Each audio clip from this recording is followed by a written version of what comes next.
wabarakatuh. Waalaikumsalam warahmatullahi wabarakatuh. Gimana kabarnya? Alhamdulillah luar biasa. Allahu Akbar. Anak-anak, untuk pagi ini kita mulai belajar tentang IPA, di mana kemarin kita sudah belajar tentang teknologi ramah lingkungan, dan kita masuk yang kemarin tentang teknologi tidak ramah lingkungan. Tapi sebelum itu, Ibu mau tanya dulu, siapa yang tidak hadir? Yang tidak hadir hari ini? Ada berapa? Siapa saja? Sekretarisnya mana sekretaris? Siapa aja yang nggak masuk, Nak? Abdul, Saga, dan Rasya. Kenapa mereka? Abdul keterangannya sakit, Saga dan Rasya ibu. Oke, baiklah, sebelum kita mulai pembelajaran, kita doakan kawan-kawan kalian yang sakit ya. Kita doakan semoga kawan kalian dipulihkan kembali, disembuhkan kembali. Oke? Baiklah, sebelum mulai pembelajaran, Ibu mau ice cream dulu sedikit. Coba pejamkan matanya. Dan tangannya letakkan di atas meja, kakinya menapak ke lantai. Pikirkan dalam hati kalian, di bulan Ramadan ini mudah-mudahan membawa berkah. Oke, selesai. Terima kasih. Ya, kita mulai saja pembelajaran kita hari ini. Kemarin kita belajar tentang teknologi ramah lingkungan. Apa tujuannya teknologi ramah lingkungan? Untuk masa depan. Karena nanti kalian akan memiliki anak, memiliki cucu, sehingga teknologi ini sangat bermanfaat. Kemudian ada teknologi tidak ramah lingkungan, di mana teknologi tidak ramah lingkungan dia merusak lingkungan, ya, merusak lingkungan. Di mana kita akan melakukan teknologi ramah lingkungan. Contohnya adalah penyulingan air dari air kotor menjadi air yang bersih. Tapi sebelum itu, kemarin kan sudah dibagi kelompok, nanti kalian silakan duduk ke kelompok masing-masing. Kemudian kita ada kesepakatan belajar.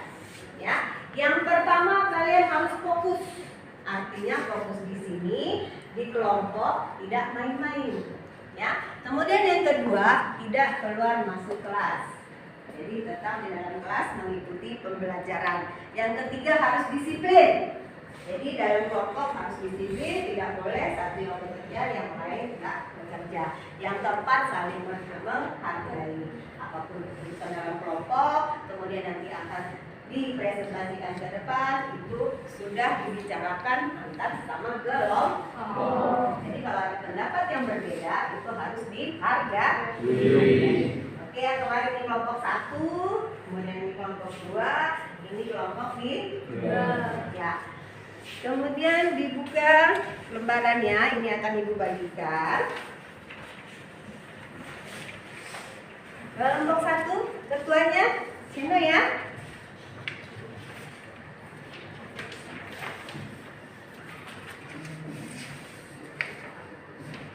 Sino, ke sini Sino. Ya. Nanti ini dilihat, ya. Kemudian kelompok 2 nanti ketuanya Rusma, dan kelompok 3 nanti ketuanya adalah Moza. Baiklah, kita silakan kamu perhatikan.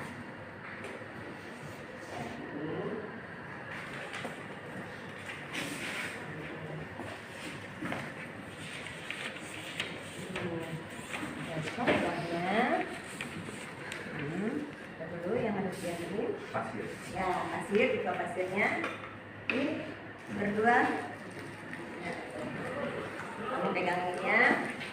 Ya, silakan diserahkan. Bisa kalian lihat di sini juga.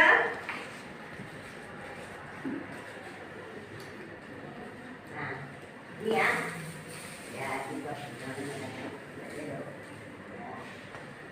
Sambil diperhatikan nak ya.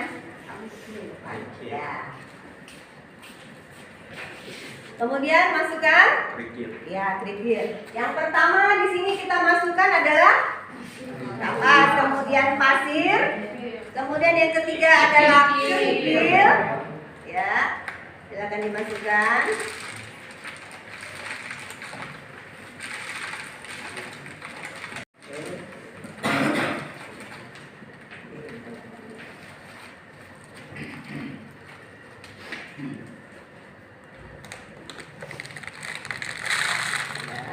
Kemudian kita masukkan Arang. arang.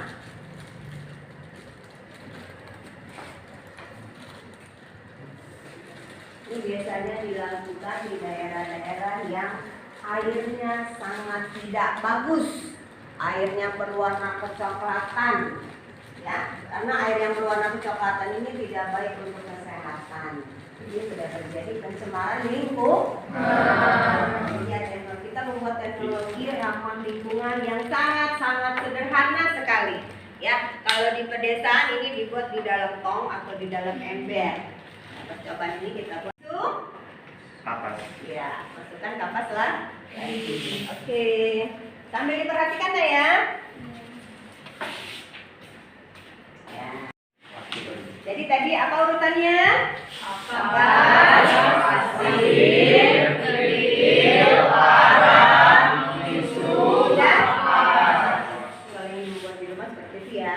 Kemudian dimasukkan Pasir. pasir lagi. Yang terakhir kita masukkan Pasir lagi. ya. Setelah itu, nah ini contoh air yang sangat jernih. Itu tidak bisa dikonsumsi karena di sini banyak sekali mengandung bakteri, virus, jamur yang akan ya sudah terkena pencemaran air. Karena bakteri virus itu tidak terlihat oleh mata, harus dilihat dengan mikroskop yang elektronik. Tadi kita tidak tahu di dalam ini ada bakteri atau ada virus, ya. Tapi ini adalah air yang tidak baik, makanya kita harus disuli.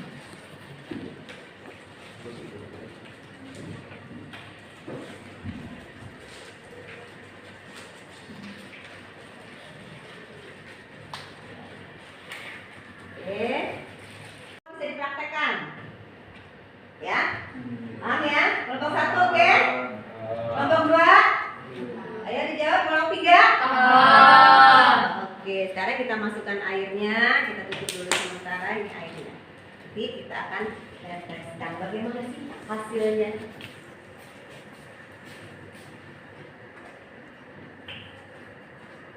Ya, tampaknya benar. Terus nanti air yang kotor nih dia akan menjadi jernih. Nah, terus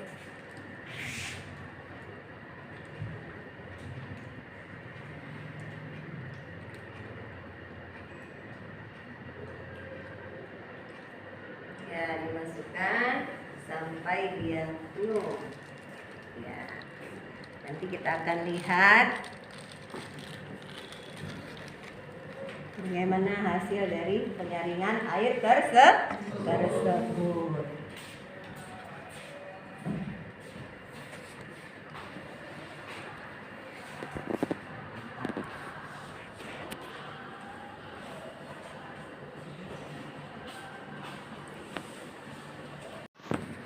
Ya, kemudian dia akan terus diserap. Di sini fungsi arang untuk apa? Untuk membuat air menjadi jernih. Karena arang ini juga terdapat zat-zat yang bisa membunuh bakteri, kuman, dan penyakit. Ini kita tandain di sini.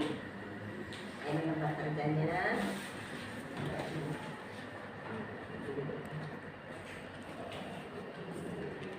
Membutuhkan waktu.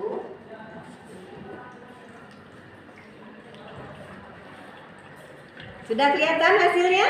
Sudah. Bagaimana airnya? Jernih. Dari air yang kotor tadi, ya lama-kelamaan akan menjadi jernih. Kalau ingin mengulangnya lagi dari air ini kita masukkan kembali biar dia lebih jernih. Oke? Oke. Bagaimana kelompok 1 paham? Paham. Kelompok 2? Paham. Kelompok 3? Paham. Ada pertanyaan? Ada pertanyaan kah?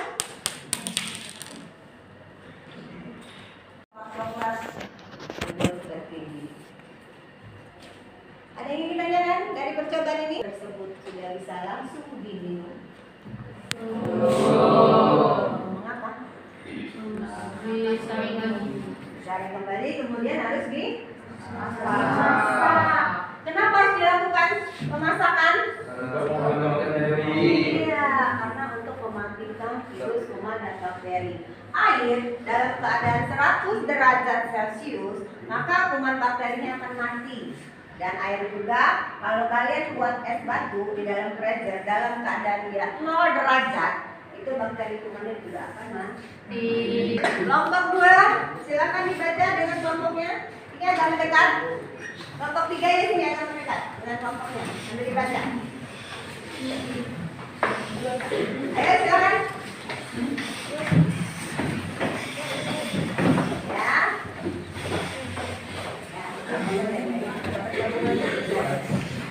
Ya. Oke, silakan kalian baca kemudian apa yang diperintahkan dalam kertas tersebut.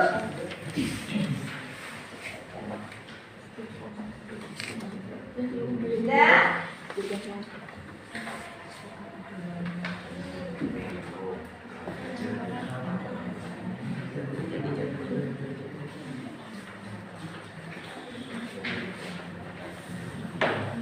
Nah, bagaimana ini? Ya.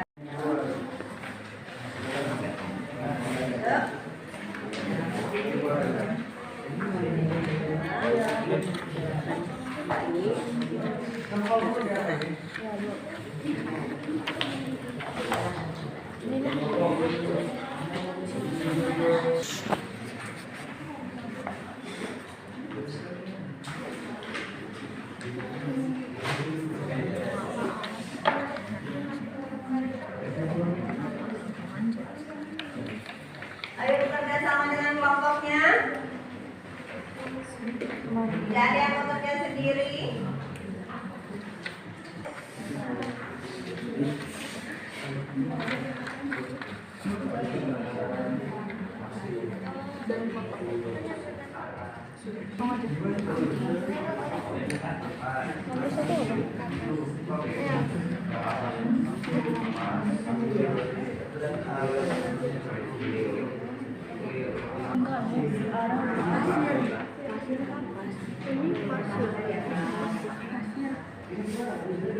Itu bukan nama emak. Namanya apa? Salah aja. Hapus.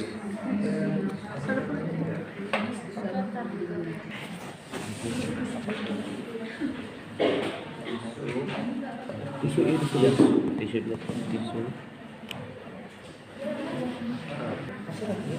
Pasal kita tuh. Oh iya. Batu.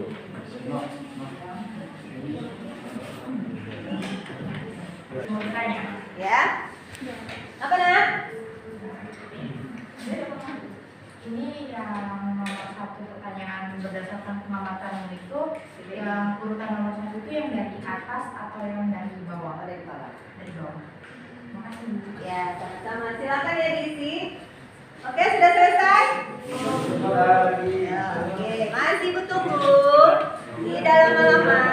Nanti kita akan mempresentasikan.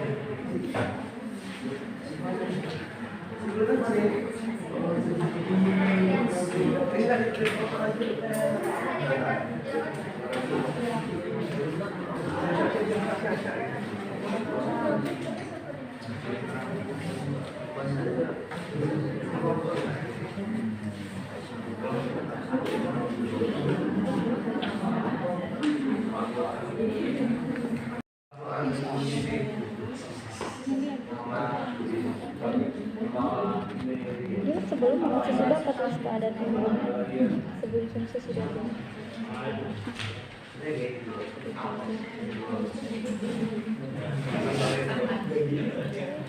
Apa ya?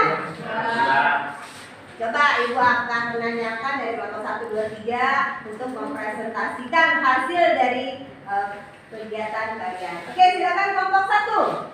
Saya dari kelompok 1. Nama saya Kurniawan, perwakilan. Berdasarkan pengamatan, pertama-tama memasukkan kapas, kedua pasir, ketiga kerikil, keempat arang, kelima tisu, keenam kapas, ketujuh pasir, terakhir batu. Ya, kemudian hasilnya, coba. Hasilnya karena alat penjernih air dapat menjernihkan air yang sudah kotor menjadi air yang bersih dan dapat dipakai kembali. Ya, kemudian. Kesimpulannya, air yang kotor bisa menjadi air yang bersih dengan metode ramah lingkungan. Iya. Sekian dari kelompok 1, terima kasih. Oke, kita beri applause.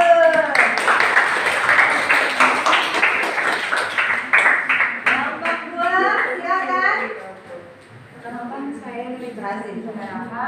Hasil pengamatan kelompok saya adalah bahan yang airnya keruh, keadaan air sebelum dilakukan percobaan keruh, keadaan air setelah dilakukan percobaan menjadi jernih. Pengamatan urutan bahan-bahannya adalah kapas, kedua pasir, ketiga kerikil, keempat arang, kelima tisu, keenam kapas, ketujuh pasir.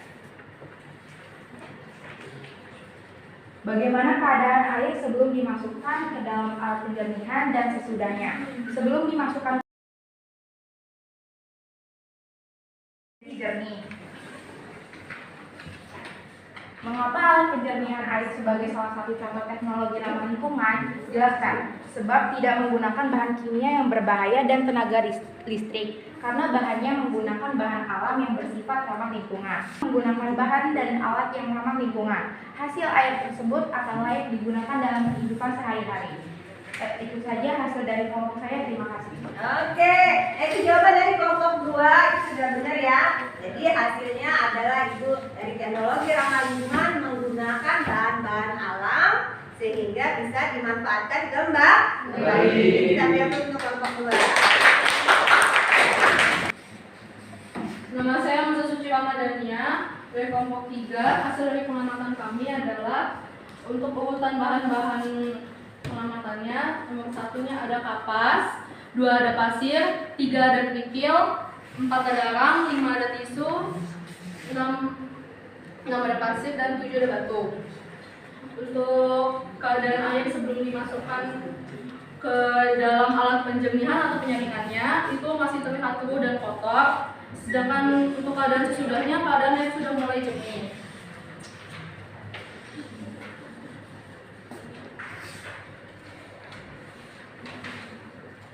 Mengapa alat penjernihan air sebagai salah satu contoh teknologi ramah lingkungan?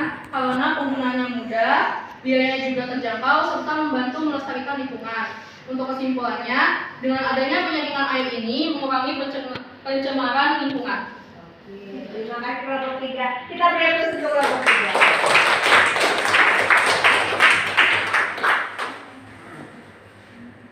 Ya, cobaannya. Oke, dari Ibu tarik kesimpulan dari 3 kelompok ini bahwa teknologi ramah lingkungan adalah teknologi untuk masa depan, menggunakan bahan-bahan dari alam sehingga bisa dimanfaatkan kembali. Contohnya tadi adalah penyulingan air. Jadi bisa kamu lakukan di daerahmu jika airnya tidak baik tadi.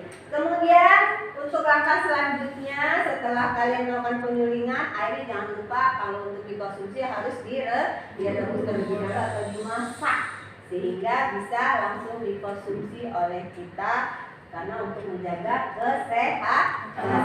Nah, itu kesimpulan kita pada hari ini. Ada yang ingin kalian tanyakan dari percobaan yang kalian lakukan? Tidak ada?